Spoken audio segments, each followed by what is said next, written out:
पाठ क्या पढ़ाएंगे कि बुरा मत देखो, बुरा मत सुनो, बुरा मत कहो, किसी की इज्जत लुट रही हो तुम आंख बंद कर लो, बहन बेटी तुमको पुकार रही हो तुम उधर मत देखो, अय्यासों को अय्यास मत कहो, शराबियों को शराबी मत कहो। हर साधु संत यही सिखा रहा है कि केवल अपने अंदर बुरा देखो, दूसरे के बुराई मत देखो, दूसरे को बुरा मत कहो। समाज के पतन का यही मूल कारण है। अपनी बुराइयों को दूर करो, हर पल अपनी बुराइयों को देखो, हर पल अपने अवगुणों को देखो। सच्चा महावीर वह है जो अपने आप पर विजय प्राप्त कर लेता है। दूसरों पर विजय प्राप्त करने वाले तो अनेकों हो सकते हैं, अपने आप पर विजय प्राप्त करो, यह सत्य है। मगर अपने आप पर विजय प्राप्त करने वाला सच्चा साधक, सच्चा मां का भक्त, सच्चा समाज सेवक अगर बुरे को बुरा नहीं करता तो उससे बड़ा अधर्मी अन्यायी और कोई दूसरा नहीं है। जिस दिन तुम बुरे को बुरा कहना सीख जाओगे उस दिन बुराई दूर हटती चली जाएगी। आज दुर्भाग्य है, किसी चौराहे पर एक गुंडे प्रवृत्ति का व्यक्ति, एक अधर्मी अन्यायी बैठा हो, खड़ा हो, दो लोफड़ों के साथ, अनेकों बहन बेटियां बेचारी सर झुका के निकल जाती हैं।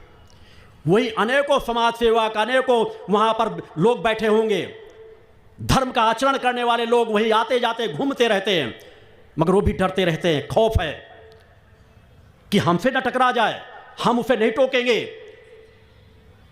कहीं हमसे न टकराव उसका हो जाए। अरे मैं कह रहा हूं दुनिया भर के जितने अधर्मी, अन्यायी, बेईमान हैं वह सब मुझ पे टकराएं। और जिस दिन हर साधक, जिस दिन हर समाज का व्यक्ति यह ठान लेगा कि अगर एक भी सच्चा ईमानदार व्यक्ति किसी चौराहे पर खड़ा है तो 10 अधर्मी अन्यायी सर झुका करके निकले, तब तक समाज में परिवर्तन नहीं आएगा।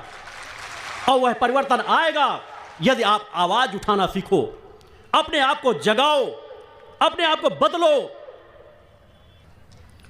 समाज बदलेगा।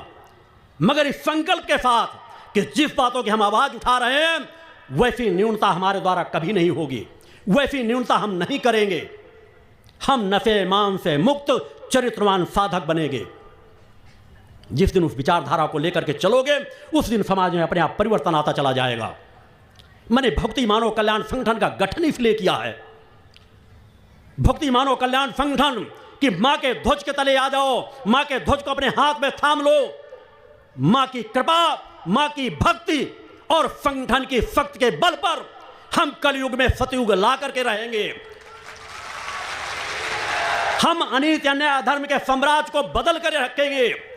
अपना सर्वस्व न्यौछावर करना सीखो, तपस्वी बनो, साधक बनो, कर्मयोगी बनो, सच्चाई ईमानदारी का जीवन जियो, नशे मांस से मुक्त चरित्रवान बनो, हर पल संकल्पवान बनो कि मैं शादी से पहले अपने आप को ब्रह्मचारी के रूप में रखूंगा, शादी के बाद एक पत्नी एक पति धर्म के व्रत का पालन करूंगा, मैं अनीति अन्याय अधर्म अय्यासी का जीवन नहीं जीऊंगा।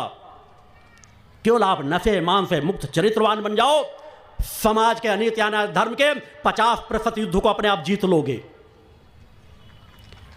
यह काल है जहां आपको अस्त्र शस्त्रों का उपयोग नहीं करना, किसी की हत्या नहीं करना, लोगों को बदलना है।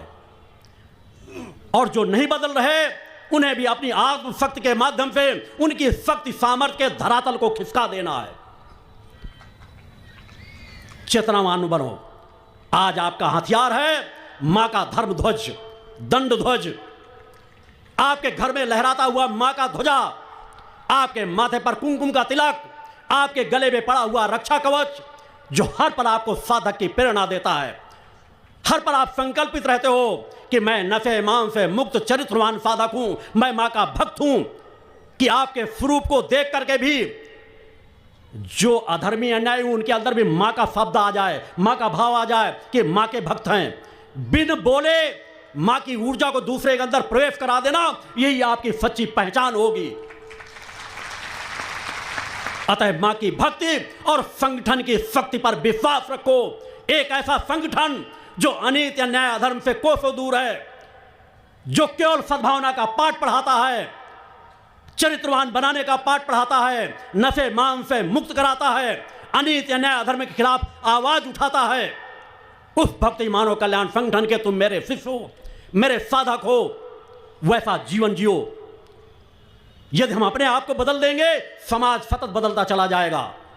एक फूल यदि सुगंधित हो जाता है, उसकी खुशबू से कौन इनकार कर देगा? अपने आप को सुगंधित करो, अपने आप को सुगंध फैलती चली जाएगी। आर्टिफिशियल फूल मत बनो, दिखावे के भक्त मत बनो।